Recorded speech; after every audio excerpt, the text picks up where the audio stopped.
Halo guys, welcome back to my channel. Jadi hari ini aku mau bahas mungkin yang pada nungguin perkembangan speech delay-nya si anakku itu udah mungkin sekitar hampir 4 bulan aku nggak update video, tapi aku tetap lakuin kayak stimulasi dia kayak yang udah aku share ke kalian. Di next video aku akan kasih tahu kalian perkembangannya sekarang gimana.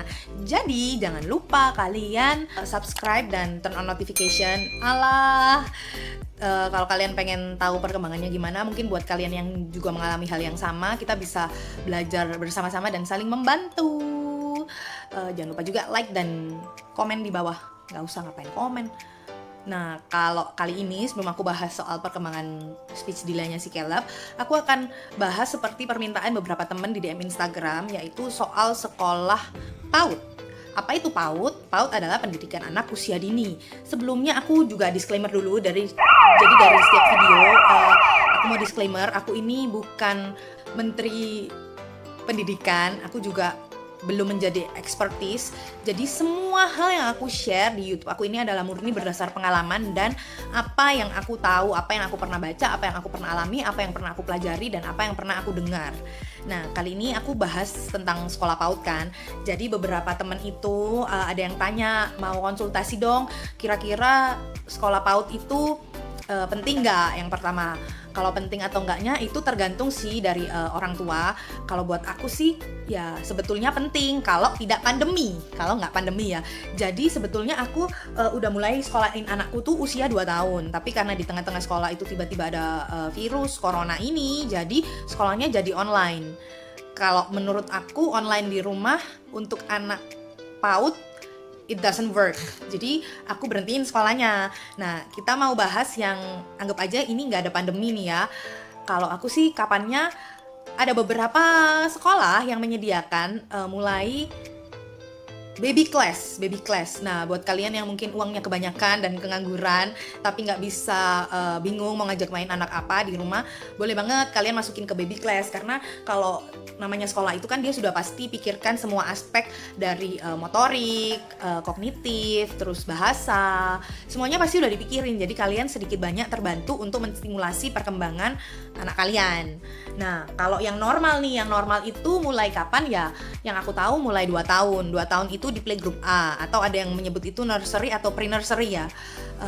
Usia 2 tahun di playgroup A, 3 tahun di playgroup B, 4 tahun di TKA, nanti kan 4 ke 5 tahun ya, 5 ke 6 tahun dia di TKB.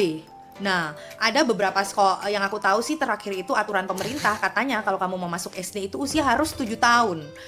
Tapi pada kenyataannya yang aku tahu belakangan ya, yang sepanjang yang aku tahu ya, usia 6 tahun itu juga sudah boleh masuk kok. Maksudnya asal dia jenjangnya sesuai, kayak habis dari nggak ujuk-ujuk dari playgroup A terus dia masukin SD usia 6 tahun, kan nggak bisa bos, harus TKA, TKB, terus masuk ke SD. Nah, mungkin itu kalau di sekolah negeri ya, aku juga nggak tahu gimana. Tapi kalau yang setahu aku di Surabaya ini ada beberapa sekolah swasta yang meskipun dia masih 5 tahun setengah, tapi dicek kemampuan anaknya itu mampu untuk masuk di kelas 1 SD, itu masih ada yang nerima. Jadi kalau pertanyaannya adalah kapan dimulai sekolah anak usia dini, itu sebetulnya bisa dari mulai 6 bulan atau 1 tahun. Tapi kalau yang sesuai umumnya itu 2 tahun. 2 tahun itu di playgroup A. Nah, biasanya kalau di playgroup A itu kalian mesti lihat jenis sekolahnya ya. Jadi kita kembali lagi ke bagaimana sih memilih sekolah PAUD, itu tergantung standar kalian sebagai orang tua. Nah, kalau kalian mikir anakku harus 3 tahun, bisa tulis menulis, bisa baca membaca, silakan. Itu pasti ada sekolah yang saklek, yang apa ya, yang dia itu akademis, Bu. Namanya itu akademis. Yang kalau pelajarannya mau terdepan itu namanya akademisnya. Baca, menulis, berhitung, bla bla bla, itu akademis. Apa? Pendidikan kurikulumnya itu benar-benar pendidikan yang membaca, menulis, berhitung. Jadi ketika playgroup B itu sudah benar-benar diajari membaca, menulis tanpa tracing loh ya. Membaca, menulis, dan berhitung. Itu ada. Aku tahu sekolah kayak gitu tuh ada. Tapi kalau standar kalian namanya juga anak-anak, yang paling penting sebenarnya kan untuk anak usia di bawah 3 tahun, atau ya kalau buat aku sih 3 tahun ya, di bawah 3 tahun itu yang penting mereka happy, yang penting mereka bermain, yang penting itu motorik. sebetulnya. Motorik, bukan yang apa sih itu, yang pelajaran-pelajaran gitu, enggak. Jadi yang penting kalau buat aku ya, sekali lagi ini disclaimer, ini menurut aku, buat aku, yang paling penting kalau anak di bawah 3 tahun itu biarkan mereka happy. Pilihlah sekolah yang bermain. Dan yang paling penting adalah bersosialisasi. Nah, tapi kan sekarang corona nih, agak sulit bersosialisasi karena sekolahnya online. Nah, jadi kalau memilih sekolah gimana, itu kembali lagi yang pertama ke standar kalian. Kalian mau sekolah yang bermain, happy-happy, yang melatih motorik kasar, motorik halus di usia dini, atau yang benar-benar dari masuk sekolah tuh sudah A, B, C, D. Ya itu pilihan kalian. Kalian harus lihat dan tanya standar dari sekolah itu. Biasanya kan kalau usia-usia untuk sekolah PAUD tuh pasti ada trial lah, sekali 2 kali. Kalian bisa lihat kan kurang lebih gurunya, terus pelajarannya apa aja setiap hari di kelas gitu. Banyak ditanyain juga, boleh apa enggak kalau anakku nggak playgroup terus langsung TK? Setahu saya sih ya boleh-boleh aja. Cuman kan gini, kalau nggak playgroup tapi kamu nggak ajarin apa-apa, kamu nggak pernah stimulasi dia, kamu nggak pernah kasih dia tracing dikit-dikit atau belajar mewarnai, itu dia mungkin ketika masuk ke TK itu akan kesulitan gurunya. Karena kan bener-bener seharusnya ini anak udah kita kasih pelajaran, anak usia 4 tahun tapi dia belum pernah kena sama sekali. Akhirnya kita harus mengulang dari 2 tahun. Nah, mengejar ketinggalan 2 tahun, 3 tahun, ke 4 tahun itu kan juga bukan pekerjaan yang mudah ya. Dimana biasanya nih kebanyakan orang tua tuh, oke, aku udah sekolahin, yo tanggung jawab guru we. Padahal di sekolah itu mama, bunda, ibu, mama, itu cuma 4 jam maksimal ya. Setahu saya kalau TK itu ya 4 jam. Sehari itu ada 24 jam. Dia 4 jam di sekolah, 20 jam, katakan 10 jam dia tidur. Berarti 14 jam. 10 jamnya bersama dengan siapa? Dia ngapain? Itu kan berarti dengan mama ya, dalam artian di sini yang mengasuh, mau mama, mau oma, mau suster. Jadi kalau kalian berekspektasi 4 jam itu, ya kok anakku nggak bisa, kan harus sekolahin. Ya kalian harus bertanya kepada diri dan hati nurani kalian sendiri. Nah, jadi kalau kembali lagi ke pertanyaan boleh apa enggak langsung TK? Ya sebenarnya boleh-boleh aja, sah-sah aja. Yang penting kalian juga sedikit-sedikit sudah ngajarin anak kalian lah di rumah tentang huruf, angka, nggak harus berhitung, nggak harus membaca kok. Yang penting dia pegang pensil, bisa, terus kayak motorik kasarnya itu dilatih, karena motorik kasar yang bagus menghasilkan motorik halus yang bagus juga. Menurut saya kayak gitu. Jadi boleh apa nggak langsung TK? Ya silakan aja sebetulnya. Terus pertanyaan yang berikutnya yang lumayan banyak ditanyain itu, apa aja yang dilihat? Jadi teman-teman tuh banyak yang tanya, kamu kalau milih sekolah kamu lihat apanya? Nah, saya jawab ya, 1, harga. Kenapa harga? Karena otomatis semakin mahal sekolah, sejatinya seharusnya fasilitas semakin banyak. Terus seharusnya kurikulum semakin bagus. Nah, jadi kalau saya yang pertama adalah dilihat harga dan kemampuan orang tua. Jangan sampai kemampuan kita bayar uang sekolah 500.000, kita paksa anak kita sekolah di sekolah yang 1 juta, 500.000-nya tiap harinya, tiap bulannya bingung ngutang kemana, kayak gitu kan. Jadi yang pertama buat aku, apa aja yang aku lihat kalau memilih sekolah adalah yang pertama harga. Harus menyesuaikan dengan budget dan kantong orang tua. Yang kedua, kalau aku lihat agama. Kalau aku ya, karena aku adalah tipe orang tua yang ketika aku memilih sekolah, aku akan melihat ya aspek agama lah. Karena menurut aku yang penting, apalagi anak di usia dini ya, 1-5 tahun adalah golden age. Jadi itu yang paling penting, kamu bisa masukkan sebanyak mungkin hal-hal baik di 5 tahun awal itu, karena itu yang akan paling tertanam menurut saya dan menurut apa yang saya baca dan yang saya tahu. Nah, jadi oke, aku lihat yang sekolah ini kira-kira ngajarin berdoa atau enggak, berdoa sebelum kegiatan, berdoa sebelum makan, kayak gitu. Terus meletakkan Tuhan Yesus itu sebagai tujuan, kayak ya kalau tujuan hidup mungkin itu sekolah pendeta ya Pak, tapi kayak Tuhan Yesus itu ya masih agama lah. Gimana sih jelasinnya, nanti bilangnya malah mengkhotbah orang. Yang jelas buat aku yang kedua penting itu mengajarkan agama, mengajarkan kayak kasih, berbagi, kayak kan di sekolah tuh pasti ada visi misinya dan kalian kurang lebih bisa lihat dari situ. Yang ketiga adalah gurunya ya.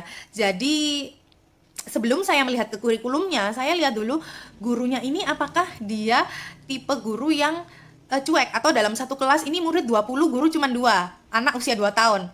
meninggai, gurunya meninggai. Anak-anak bisa manjat teralis tapi guru nggak lihat. Kita nggak tahu kan. Karena sejatinya menurut saya yang ideal itu kalau usia 2 tahun ya, itu 3 sampai 5 anak dihandle oleh satu guru. Jadi saya juga melihat itu jumlah satu guru di dalam satu kelas dan muridnya berapa beserta cara guru ini menghandle seorang anak. Jadi aku pernah nih ajak anakku trial ke sebuah sekolah. Memang isinya kalau nggak salah waktu itu cuma 7 sampai 8, tapi gurunya ada 2, tapi ada kayak neni ya bukan neni sih, dia kayak guru tapi yang membantu aja. Itu satu. Jadi dalam satu kelas itu 8 anak dan 3 guru.